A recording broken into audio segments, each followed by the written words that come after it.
Pada video kali ini akan jelaskan tentang cara menggambar fungsi kuadrat. Nah, untuk menggambar fungsi kuadrat nanti ada beberapa langkah yang harus kita ikuti. Nah, untuk menjelaskan langkah per langkahnya akan dijelaskan melalui contoh ya.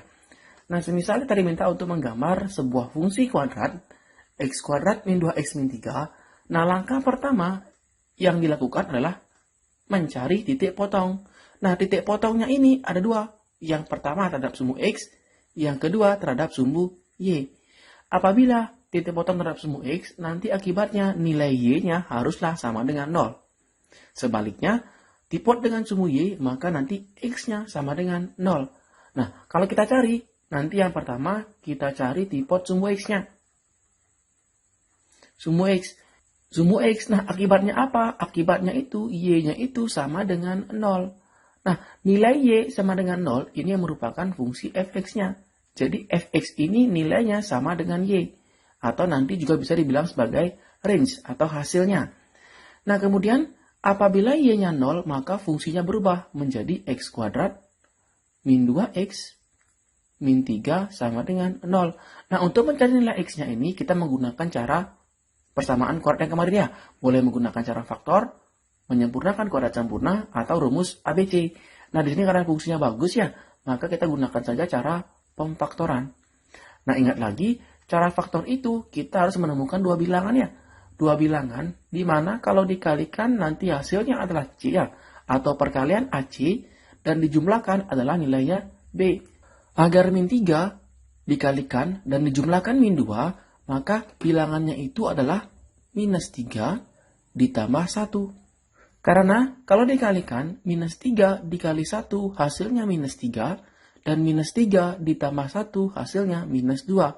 Nah, udah dapat faktornya, maka kita perlu mencari x-nya. Yang pertama, x-nya sama dengan 3, atau x-nya sama dengan minus 1. Nah, di sini nanti kita artinya mendapatkan dua titik ya. Yang pertama itu adalah 3,0. Kenapa 0? Karena di sini y-nya udah sama dengan 0. Yang kedua adalah min 1,0. Dapatlah dua titik yang memotong sumbu x. Yang kedua kita cari adalah tipot terhadap sumbu y. Tipot sumbu y. Nah, tipot sumbu y itu akibatnya x-nya sama dengan 0. Maka dari itu fungsinya y sama dengan x kuadrat min 2x min 3. Ini kalau kita ganti 0 x-nya, jadinya 0 kuadrat, min 2 dikali 0, minus 3, sama dengan minus 3. Nah, minus 3 ini juga dapatkan sebuah nilai titiknya ya. Jadi karena x-nya 0, maka 0, min 3. Nah, tipot sumbu x dan sumbu y udah kita dapatkan tiga titik ya. Titik yang pertama, yang kedua, dan yang ketiga. Nah, itu langkah yang pertama. Ini wajib dilakukan ya, langkahnya. Kemudian yang kedua, kita diminta untuk mencari titik puncak. Nah, ini rumusnya. Titik puncak itu min B per 2A, B min 4AC per min 4A. Kalau kita cari puncak, kita buat rumusnya. Min B per 2A, B kuadrat min 4AC per minus 4A. Nah, sehingga di sini nilai B-nya kita ambil. Nilai di sini di fungsinya itu diberikan nih. Nilai A-nya sama dengan 1 ya. 1, nilai B-nya sama dengan minus 2, dan C-nya sama dengan minus 3. Kita masukkan ke rumusnya. Minus B per 2A. Jadinya minus 2 per 2 dikali 1. B kuadrat. B kuadratnya min 2 kuadrat. Min 2 kuadrat dikurangi 4. Dikalikan dengan A-nya 1. Dan C-nya minus 3. Dibagi dengan minus 4 dikali 1 atau nilai A-nya. Nah, maka dari itu dapat hasilnya. Yang pertama, 2 per 2 itu 1, 2 kuadrat 4 dikurangi minus kali minus plus ya. 4 dikurangi 16 nih. 4 kali 3, 12. Dibagi dengan minus 4. Nah, hasilnya adalah 1, 4 ditambah 12, 16 dibagi minus 4 sama dengan minus 4. Nah, jadi ini titik puncaknya ya. Jadi puncaknya itu adalah di 1, minus 4. Udah dapat dipot sama puncaknya, selanjutnya kita harus mencari sumbu simetri. Nah, sumbu simetri ini udah ada di titik puncaknya. Jadi sumbu simetri ini sama dengan nyari titik puncak ya. Di sini dia minus 2 per 2 dikali 1. Nah, sama dengan 1. Setelah dapat sumbu simetri, yang selanjutnya kita ambil titik bantu di kanan dan di kiri fungsi. Nah, ini penting. Untuk titik bantu ini bisa kita gunakan yang namanya sembarang titik ya. Asalkan dia nanti letaknya itu di kanan dan kiri sumbu simetri minimal 1 ya. Nah, ini dia penekanannya. Jadi poin yang keempat nanti akan sangat berguna nanti apabila fungsi itu tidak memiliki akar. Nanti dia kalau D-nya kurang dari 0, maka ini sangat berguna. Ataupun nanti dia juga memiliki akar kembar atau puncaknya menyinggung sumbu X, nanti dia ini akan sangat berguna. Nah, kita akan cari titik bantunya. Titik bantunya kita ambil saja adalah di kanan dan di kiri sumbu simetri. Kita tahu sumbu simetrinya adalah 1. Maka ini kita sebut sebagai nilai X. Nanti kita hanya perlu mencari nilai Y-nya, sehingga dapatlah sebuah titik.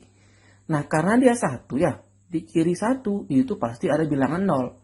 Kenapa diambil 0? Kita ambil angka yang bagus-bagus saja, yang akan mudah kita hitung.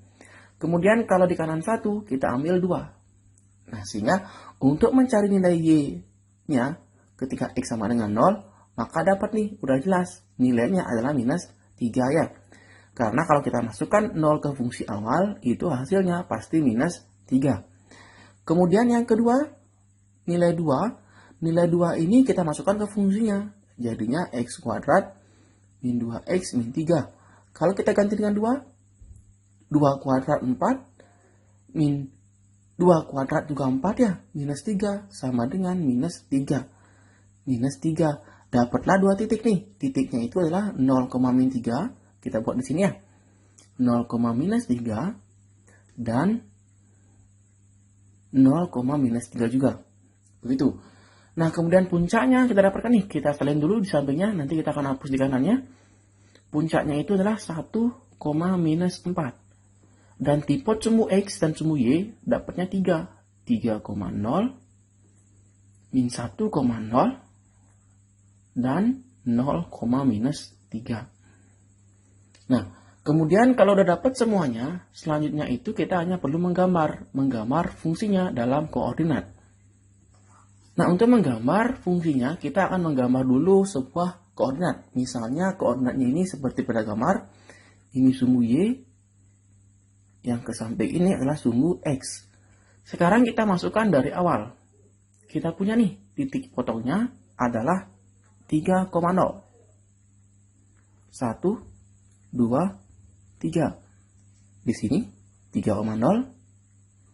Kemudian min 1,0. Di sini 0 ya. Di sampingnya minus 1. Di sini. Kemudian puncaknya adalah 1, minus 4. Di sini 1, 2, 3, 4. Di sini minus 4.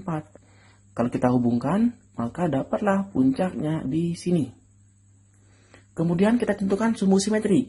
Nah, sumbu simetri ini merupakan sumbu ya yang membagi dua parabolanya atau fungsi kuadratnya menjadi dua bagian yang sama. Nah, nanti sumbu simetri ini bisa ditulis sebagai berikut nih. X sama dengan nilainya 1. Nah, jadi ini nanti akan berupa garis. Cara menggambarnya kita ambil X-nya sama dengan 1. Di sini ya. Di sini X sama dengan 1. Maka sumbu simetrinya kita hanya perlu menarik garis yang lurus, tegak lurus dengan sumbu X ya, dan melalui nilai sumbu simetrinya. Nah, jadi ini nanti akan membagi dua parabolanya, begitu ya. Nah, kemudian selanjutnya kita plotkan juga titik bantunya. Nah, titik bantu yang pertama, ini 2 ya, bukan 0.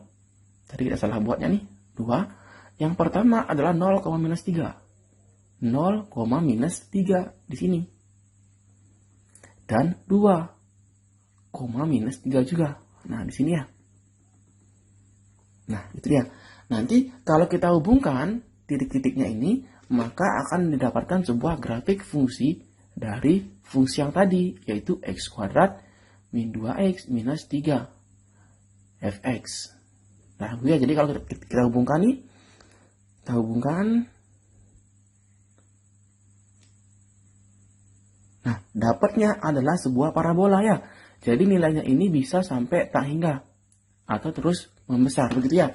Nah, jadi ini dia grafik fungsi dari x kuadrat min 2x minus 3. Kak jelaskan ulang, sumbu simetri ini akan membagi dua parabolanya menjadi dua bagian yang sama. Dan titik puncak nanti ini sering disebut sebagai nilai max. Nilai max atau minnya. Nah, kapan disebut max, kapan disebut min, nanti tergantung nilai A-nya. Kalau A-nya itu lebih dari atau positif, maka dia akan disebut sebagai nilai minimal. Sebaliknya, apabila A-nya itu kurang dari 0, maka dia disebut sebagai nilai maksimum. Begitu. Ingat, ini merupakan nilai maksimumnya. Nah, nilai maksimum ini bisa juga diperoleh dengan cara memasukkan nilai sumbu simetrinya ke fungsinya. Begitu ya. Nah, jadi itu dia konsep-konsep yang perlu kita pelajari dalam menggambar sebuah fungsi kuadrat. Nah, harapkan adik-adik bisa memahami dengan baik ya. Karena ini materinya cukup rumit atau banyak langkah-langkahnya. Nanti silakan di replay videonya agar bisa memahami dengan baik ya. Oke, saya ucapkan terima kasih atas waktunya dan sampai jumpa di video selanjutnya.